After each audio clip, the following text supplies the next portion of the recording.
The Appetite for Destruction Les Paul basically came, I think probably a lot of kids asking me about the guitar that I recorded, the record Appetite for Destruction. And someone had mentioned it'd be cool to have a guitar like that. And finally, after a while, I thought it would be, having done a couple Slash model Les Pauls, it would be fitting at this particular point in time to do an actual Appetite for Destruction Les Paul. So it was basically an effort that was really for the fans, to do something for them. I think it's probably about 6 years, an idea that's been sort of in the back of my head. And it's funny, it was just a phone call last year to Gibson to see if they really actually wanted to pursue it. I wasn't really sure if they'd go for it, but I was really glad that they did. All right, so this is the Appetite for Destruction Les Paul. It's the original right here. Let's see, highlights on this guitar is, first off, is the Seymour Duncan, sort of Slash model Seymour Duncan Alnico Pros, which are made exactly like the original pickups that I used in the 80s, which, surprisingly enough, there's a pretty big difference by the way they're wrapped, and also some of the material that's used has sort of advanced over the years, and so these are like the originals. Old style speed knobs, Tune-o-matic bridge, or saddle rather, and it's got old-fashioned capacitors, were actually a little bit hard to find in this thing, and the jumbo frets, and it's basically just set up exactly like my original was. And that's basically it. The little details that make the Appetite for Destruction guitar, the original Appetite for Destruction guitar, unique is, at the time it was very unique that it had Alnico 2 Pro Seymour Duncan pickups in it.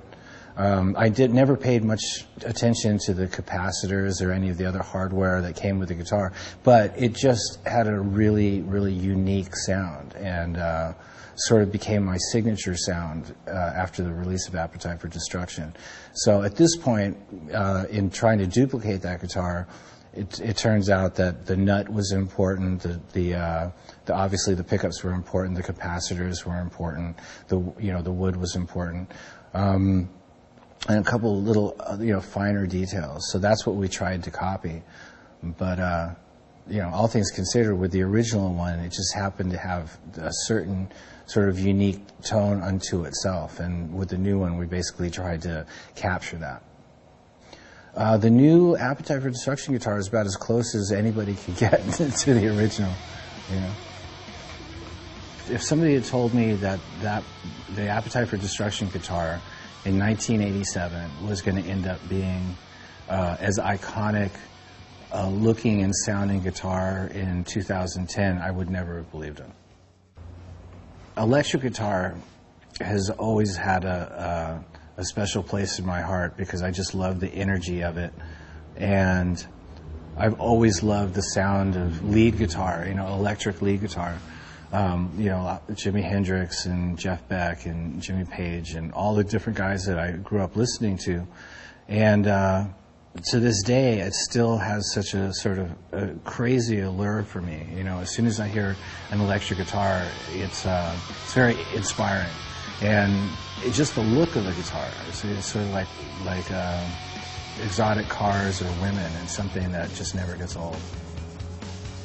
Actually, all the guitar players that I grew up listening to are still exciting to me. It could be from Albert King or B.B. King or Muddy Waters to certain Eric Clapton things, anything that Jeff Beck does, the AC/DC guys, and I could go on and on and on and on. But it still affects me the same way as when I first heard it. And there's some new ones that have come along over the years.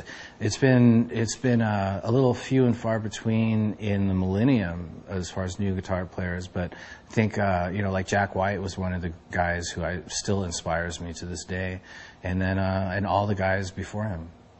I think one of the reasons I like being given the opportunity to play with people that have inspired me over the years is because it's a huge learning experience, but even more importantly, it's a big honor, to be able to stand in the same square footage as these guys.